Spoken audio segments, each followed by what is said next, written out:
In between came the interlude of Adolf Hitler, which speeded up the movement of the Jews from Europe to the Holy Land. In 1948,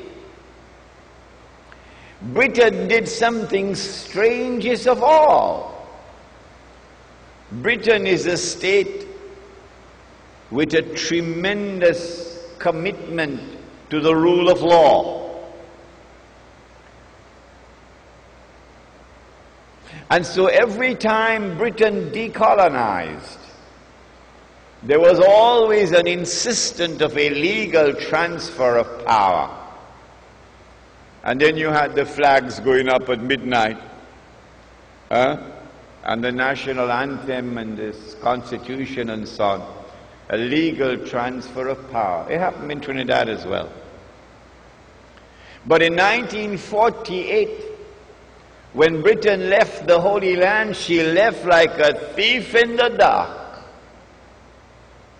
For the first time, for the only time in British history, there was no legal transfer of power from Britain to the successor state. In 1948, Britain acted as the midwife for the baby to be born. The European Jewish state of Israel.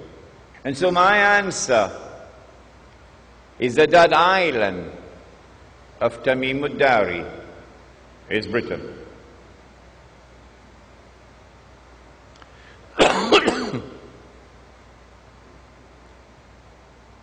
The Prophet said, sallallahu ta'ala alayhi wa sallam, about Dajjal,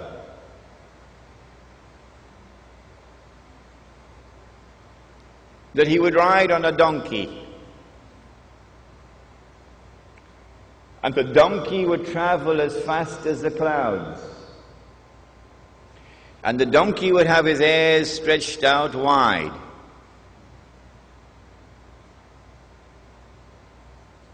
My opinion, which I hope you will share with me, is that that donkey is already here in the world. This is religious symbolism with which we began the lecture. The donkey is the modern aircraft.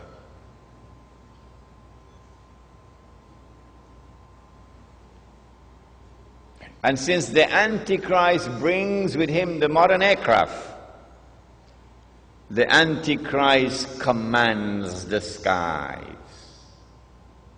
You cannot compete with him or rival him in power in the skies above. He said that the Antichrist will step into the ocean and the water would reach him up to his knee. Again, I want to suggest to you that we are dealing with religious symbolism here. It is not to be understood literally as a donkey. It is not to be understood literally as a man who is a few miles tall. Rather, it is the technology which allows you to go down to the bottom of the ocean and pick up pieces of an aircraft which crashed and reassemble the aircraft 95%. That technology is in the world today.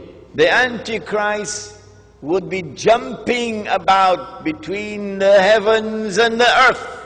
Jumping about, said the Prophet, alayhi salatu wasalam. Again, I want to suggest to you that this is not to be interpreted literally, that we are dealing with religious symbolism. It refers to our modern exploration of the heavens above. the satellites that go around the earth and the shuttle aircrafts that go up and down. In fact, in all of these we see pointers towards a scientific and technological revolution which would sweep the world.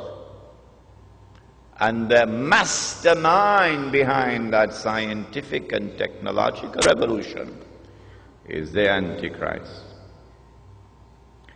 He said that the earth would yield its treasures to Dajjal. Now, go back home and study British history, as I am doing now, and you would see that the scientific and technological revolution was led by the island of Britain at every significant step of the way.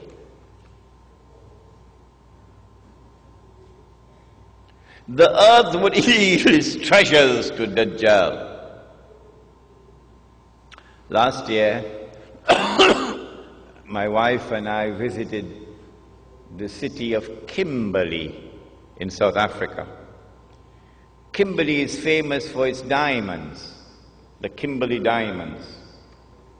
Somewhere around the middle of the 19th century, a little African child was playing and discovered a stone that was sparkling. The child took the stone back to his father.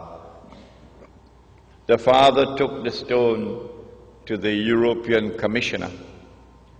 The European Commissioner sent the stone to Johannesburg.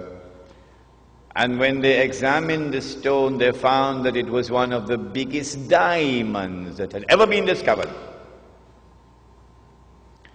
And that was the trigger that now led to the exploration for diamond and gold in southern Africa. But it was British technology at work to discover the diamond veins down deep down in the earth. Without that British technology, you could not have done it. And then they began to dig these huge man-made holes. And in Kimberley, we saw the biggest one of all. My wife and I stood at the edge of this big hole.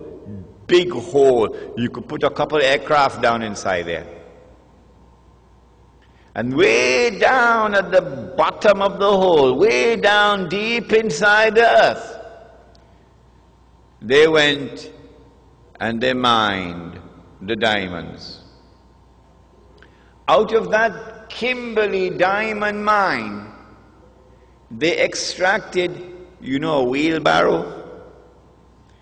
Well, there were 5 wheelbarrows at the side of the mine there, and they were filled with plastic nuggets.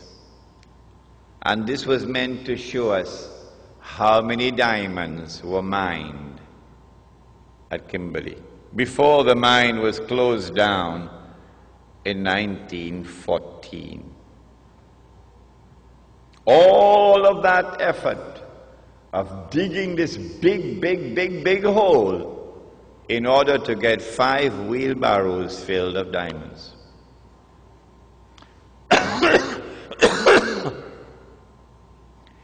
In 1914,